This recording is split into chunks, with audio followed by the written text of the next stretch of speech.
My name is Ioan Mihai Robert. I'm a trainer in SC Psycho for World for the project Erasmus Young Ethical Leaders. Today we'll speak about techniques and methods of motivation. Let's begin. A problem that fascinates and at the same time gives trouble to psychologists but also to managers in organization is given by the questions: why are people motivated to do something? Trying to build a list of reasons why people engage in various actions is difficult, but we can try to list a few. The intrinsic desire to achieve something, social comparison, social pressure, personal aspiration, probability of success, habit, increased esteem of self, etc.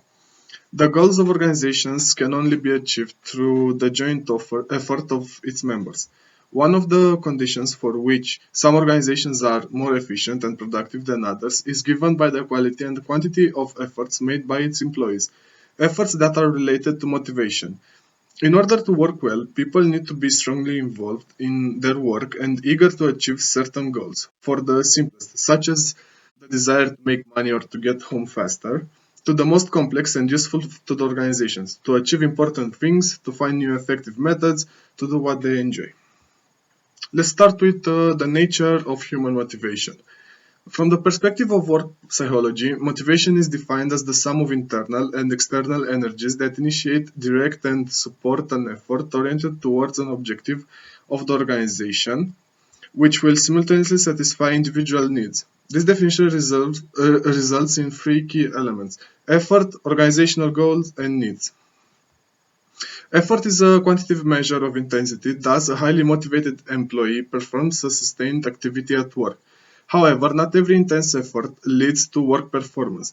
The employee must channel these efforts to meet the organizational objectives, this forming a qualitative component of the effort, which gives value to the effort.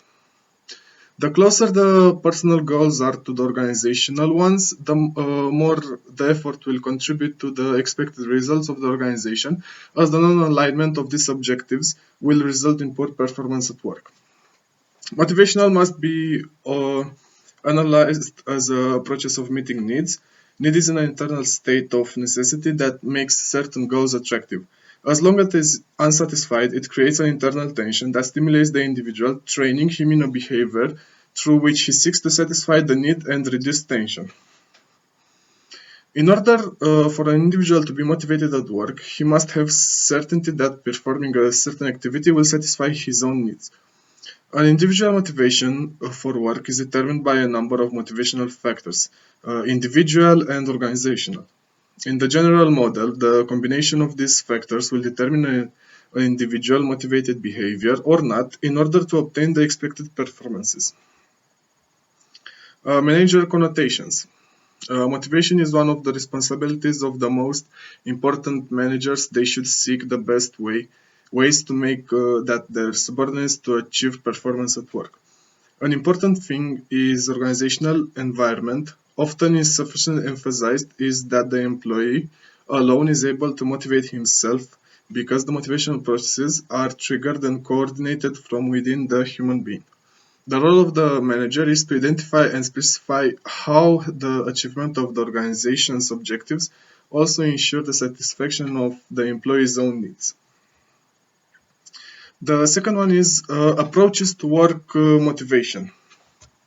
The concept of work motivation has changed over time with the development of different approaches to management and organization. A short foray, however incomplete, would help us to understand the vision of motivation at work. The concept of rational economic motivation, its main representative, F. Taylor, believes that employees will work harder if they get high salaries and their performance would be limited only by fatigue. The social conception of motivation. Researchers in the human relations approach, though Haftor studies, have shown that people work to meet a wider range of needs, with important social and recognition needs.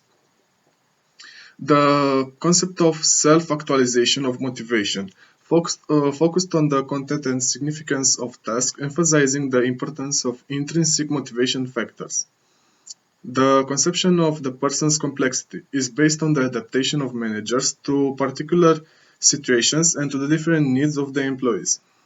Motivational theories try to explain how a certain behavior begins, how is it sustained, how it is reacted and stopped. Focusing mainly on content or motivational processes, this theory have been divided into theory is oriented towards the content of motivation. They try to answer the questions what motivates people and why do people behave in a certain way.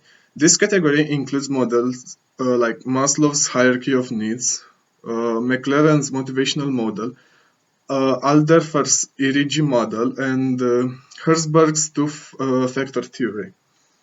Theory is oriented towards the motivational approaches, which try to answer the questions how does motivation appear, what are the ways and relationships between the different factors involved. Representative are the model's expectation, Vroom, the theory of equity, Adams. The third thing we'll speak about is motivation in work and its forms. The motivation of the work can be appreciated as the degree of availability of the employees to get involved in the work they do and make a sustained effort in order to achieve professional objectives defined individually or organizationally. Motivation can be provided an alternative solving by many of the problems that organizations managers currently face, but it should not be addressed in itself, but integrated into managerial process and relationships. The performance of organizations are conditioned by the stimulation, involvement, and integration of staff, and motivation becomes a problem of the company that must discover and capitalize according to the characteristics of the social group that characterizes it must identify the means by which its members are determined to act achieving personal and organizational goals. People are motivated or demotivated depending on their inner state. In the attempt of managers to influence this inner state, the most appropriate approach is to try to influence motivation by meeting people's needs. Depending on the nature of motivational stimulus, the motivation can be positive, based on praise, encouragement, and reward, and negative, based on the threat, blame, and punishment. After locating the source generating the motivation, the motivation can be individual. The source of motivation is in the personal needs of the individual and is in solidarity with his activities. For example, the individual works because he likes what he does and thus work is a source of satisfaction for him, or the individual performs a job according to his own skills and abilities. And extrinsic, the source of motivation is outside the individual, being suggested or imposed itself does not spring from the specifics of the activity carried out. In turn, the extrinsic motivation can be negative. It is based on reactions of rejection and aversion of the individual to unpleasant consequences, dismissal, demotion, criticism, fear of failure, or loss of prestige, etc. Positive aims to obtain benefits through successful practice of work. These benefits can be high salary, promotions, obtaining professional and implicit social prestige, acquiring hierarchical positions, obtaining special facilities, housing, car, free medical care.